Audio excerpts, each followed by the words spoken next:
Sementara itu, puluhan hektar lahan pertanian tomat di Banyumas rusak parah pasca diterjang angin kencang serta cuaca buruk. Tingginya curah hujan, tanaman tomat rusak, tomat yang masih hijau terpaksa dipanen lebih awal untuk mengatasi kerugian lebih besar.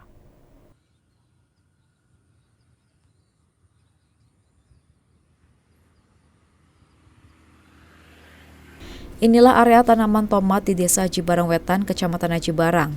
Akibat cuaca buruk serta terjangan angin kencang, puluhan hektar lahan tomat di wilayah itu rusak, daun layu serta batang rusak.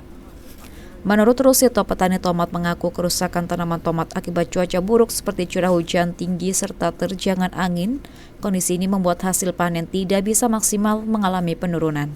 Karena faktor cuaca yang tidak memungkinkan, hanya itu toh. Terus anunya apa namanya, imbasnya gimana? Ya imbasnya kerugian petani. Petani. Iya. Kalau untuk hasil buahnya gimana? Ya karena tidak maksimal. Akibat cuaca buruk dan terjangan angin kencang, petani mengalami kerugian berlipat ganda. Untuk mengurangi kerugian lebih besar, petani pun memanen tomat yang masih hijau, sementara harga tomat sayur di pasar saat ini berkisar Rp7.000 per kilogramnya. Dari Banyumas, Maroto, Banyumas TV melaporkan.